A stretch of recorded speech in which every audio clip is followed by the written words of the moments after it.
Joining us now, ranking member of House Intelligence. He's Congressman Rick Crawford. Congressman, it's always good to have you on. Okay, there's this new bombshell in the special counsel John Durham's criminal probe of Trump-Russia.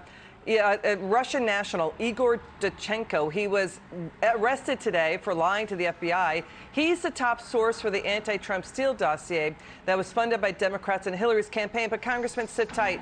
Here's the bombshell. The Durham indictment, in this latest indictment, reveals Democrat corruption, that a Democrat operative who was active in Moscow was a source for Danchenko, who then was a source for Steele to go after Trump in his campaign. What do you say to that?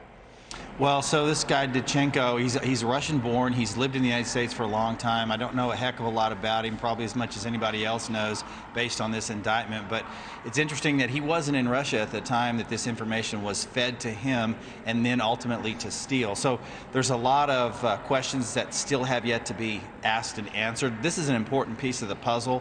And Durham is going about this very methodically. Keep in mind that he was actually commissioned by then President Clinton to go, by the Attorney General Janet Reno, to go after a crime syndicate in Boston, Whitey Bulger. You're talking John Durham. He's got his bona fides. The Democrat operative who was deployed, active in Moscow.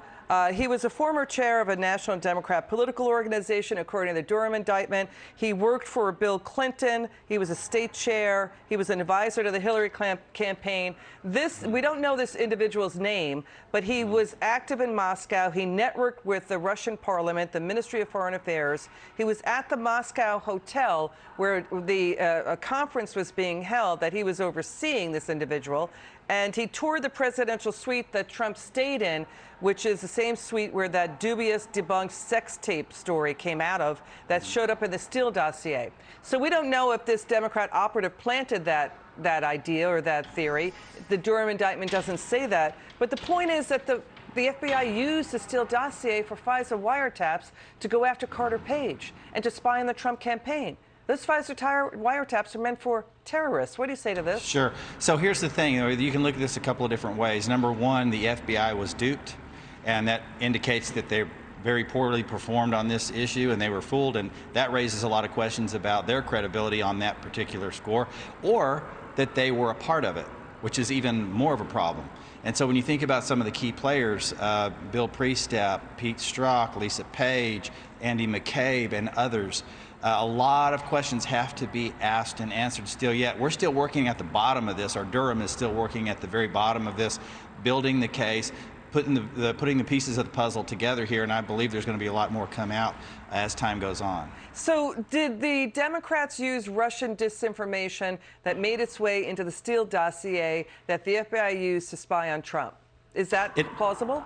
It appears that way. I mean, look, we're going to have to defer to Special Counsel Durham to make that determination ultimately, but it appears that way. And it looks like one of the things that I've observed in my time here in Washington is that if the Democrats are accusing Republicans of doing something, generally speaking, that means they're doing it themselves. And so as they were accusing the Trump campaign and Trump himself of Russia collusion, it appears that they in fact were the ones colluding with Russians and feeding information to the FBI through Steele.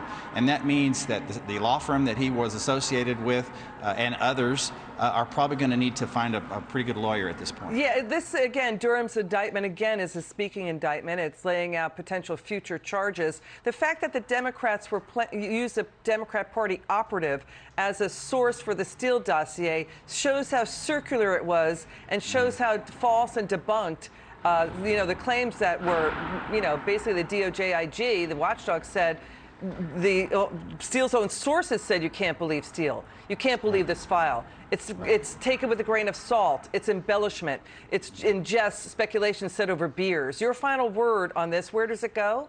Well, Steele had already been discredited beforehand, and so he should never have been a credible source of information. I think ultimately you're going to see more indictments coming from Durham, and this will be interesting, but it's a long way from over.